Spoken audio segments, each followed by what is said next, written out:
Good day, this is Global Watch on your digital first Pan-African news network, TOS TV. I am Abigail Okwade.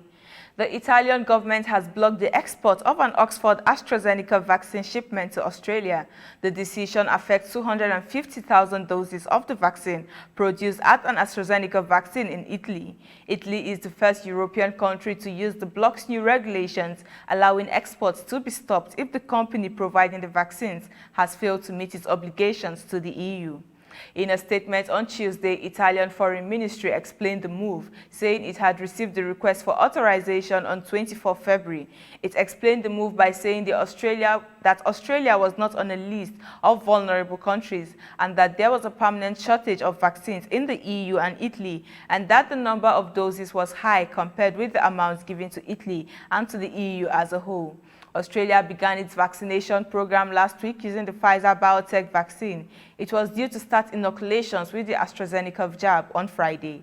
Health Minister Greg Hunt said Australia has raised the issue with the European Commission through multiple channels and in particular asked the European Commission to review the decision. Australia said it had already received a shipment of 300,000 doses and planned to begin local production next month. Losing one shipment would not badly affect its rollout because it was not factored into their distribution plan for the coming weeks, but it has asked the EU Commission which reportedly backs Italy's move to review the decision. U.S. Vice President Kamala Harris, in a call with Israeli Prime Minister Benjamin Netanyahu, reaffirmed the United States opposition to an international criminal court investigation into possible war crimes into the Palestinian territories, the White House said. The call, the first between the two since Harris and the President Joe Biden took office in January, followed the ICC's announcement of the investigation on Wednesday. The court determined in February that the occupied Palestinian territories fall under its jurisdiction, paving the way for an investigation of war crimes committed by Palestinians and Israelis. Chief Prosecutor Fatou Bensouda has promised the inquiry will be conducted independently, impartially, and objectively without fear or favor. Bensouda said in December 2019 that war crimes had been or were being committed in the West Bank and Gaza Strip. Harris and Netanyahu also agreed to continue to cooperate on regional security issues, particularly Iran's nuclear program and its dangerous behavior, the White House statement said. Harris emphasized the United States' unwavering commitment to Israel's security, the statement added. Pope Francis embarked on Friday on the first ever papal historic visit to Iraq, his riskiest trip since his election in 2013, saying he felt duty-bound to make the emblematic visit because the country had suffered so much for so long. I am happy to be making the trips again. This is an emblematic trip and it is a duty towards a land that has been martyred for so many years, he said in a brief comment to reporters aboard his plane. His first stop after his plane touched down at Baghdad International Airport was to meet Iraqi President Barham Salih at the presidential palace. Iraq has deployed thousands of additional security personnel to protect the 84-year-old Pope during the visit, which comes after a spate of rocket and suicide bomb attacks, with the most recent Tuesday militia attack raised fears for his safety. The Pope will meet the dwindling Christian communities of Baghdad, Mosul, and Qarqosh, Iraq's largest Christian city in the Nineveh Plains, where in 2014 the ISIL armed group wiped out the remnants of the Christian presence that had survived al-Qaeda's violent campaigns, causing tens of thousands to flee and find refuge in the autonomous Kurdish region of northern Iraq, Turkey, Lebanon, and Jordan.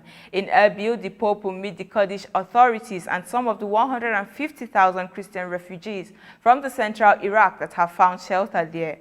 Francis will also meet clergy at a Baghdad church where Islamist gunmen killed more than 50 worshippers in 2010. The pontiff will also visit Ur, birthplace of the prophet Abraham, and meet Iraqi's revered top Shiite Muslim cleric, 90-year-old Grand Ayatollah al-Sistani. Coming up, Brazil's President Bolsonaro tells Brazilians to stop whining as COVID-19 deaths spike. This and more after the break. Do stay tuned.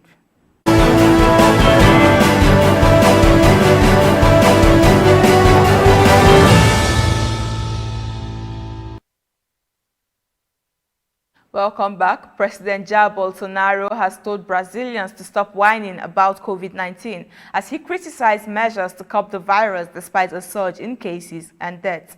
His comment came a day after Brazil saw a record rise in deaths over a 24-hour period.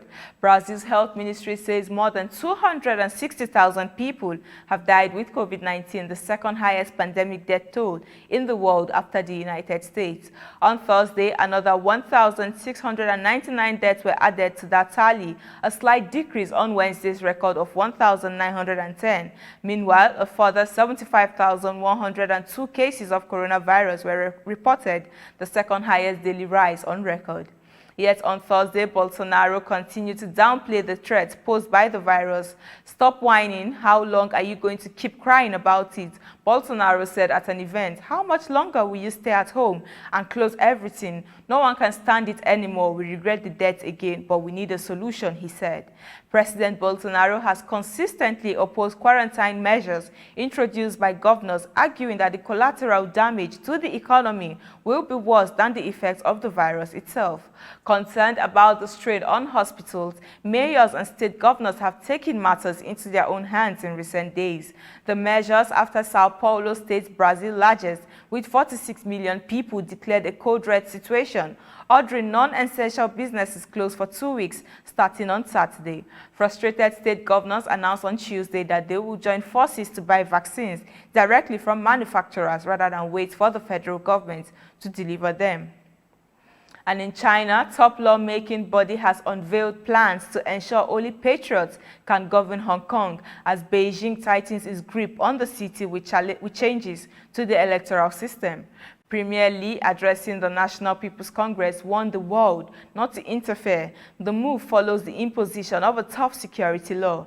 NPC Vice Chairman Wang Chen announced to the NPC that changes were needed as the rioting and turbulence that occurred in Hong Kong society reveals that the existing electoral system has clear loopholes and deficiencies. He said risks in the system needed to be removed to ensure patriots were in charge. Under the agreement, Hong Kong, a former British colony, was allowed to continue with its own legal system and have rights including the free speech and freedom of the press. Hong Kong's cable TV and Now TV, citing unnamed sources, said the changes will include increasing the size of election committee that select Hong Kong leader from 1,200 to 1,500 people and the city's legislature from 70 to 90 seats. District councillors would also be removed from the committee that chooses the chief executive, while a new body will be set under the chief executive to vet all candidates for elected office. Local media reported the already delayed legislative council elections would be deferred for another year until September of 2022. The European Union has called on Beijing to carefully consider the political and economic implications on any decisions to reform the electoral system of Hong Kong that would undermine the fundamental freedoms, political pluralism, and democratic principles. Still on China, a modest annual economic growth target has been set at above 6% and pledged to create more jobs in cities than last year as the world's second biggest economy emerged from a year disrupted by the effects of COVID-19.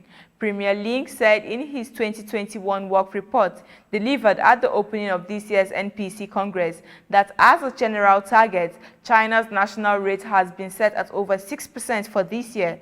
In setting the target, they will have taken into account the recovery of the economic activity. He continued by saying that in 2021, China will continue to face many development risks and challenges, but the economic fundamentals that will sustain long-term growth remain unchanged. Also, a target of over 6% will enable China devote full energy to promoting reform, information, and high-quality development. You are watching Global Watch on your digital First Pan-African News Network, TOS TV. More stories after the break. Do stay tuned.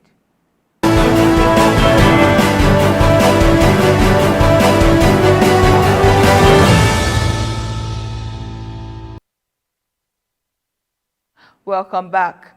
In New Zealand, 3 earthquakes, including one of the strongest ever to hit the region, struck off the coast of the country on Friday, triggering tsunami warnings that have now been stood down. The national tsunami warning was lifted some 13 hours after the first quake.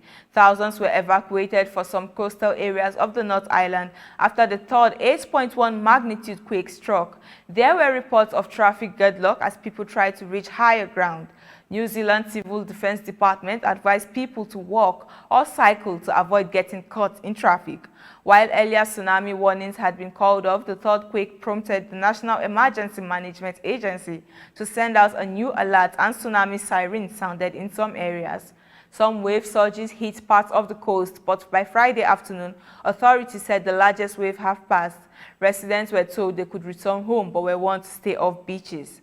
The South Pacific archipelages of New Caledonia and Vanuatu have been warned to prepare for dangerous waves. Their coast will see waves surge as high as 10 feet, while parts of South America, including Peru, Ecuador, and Chile, were warned that they will see 1 meter waves reaching their coast. The Hawaii-based Pacific Tsunami Warning Center said tsunami waves have been observed, but as yet no damage had been reported.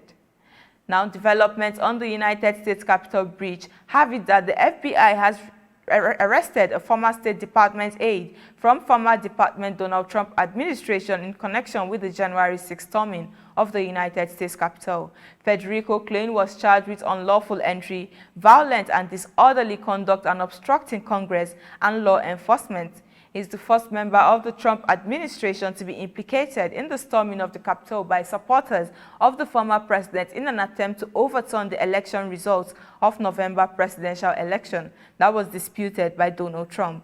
The Trump appointee was seen in videos of the riot assaulting officers with a stolen riot shield, federal investigators said in a court document. He is wearing a Make America Great Again hat and is seen trying to push through a line of officers in a tunnel near the west terrace of the Capitol building, and also tried to push through a doorway into the complex where he physically and verbally engaged with the officers holding the line, the document says. The FBI says Klein was still employed by the State Department at the time of the incident and maintained top-secret security clearance. And that is it on Global Watch. For more updates, do visit our website at www.tostvnetwork.com. Do follow and like TOS TV Network on Facebook, Twitter, and Instagram. And remember to subscribe on YouTube. I am Abigail Okwade. Remain safe.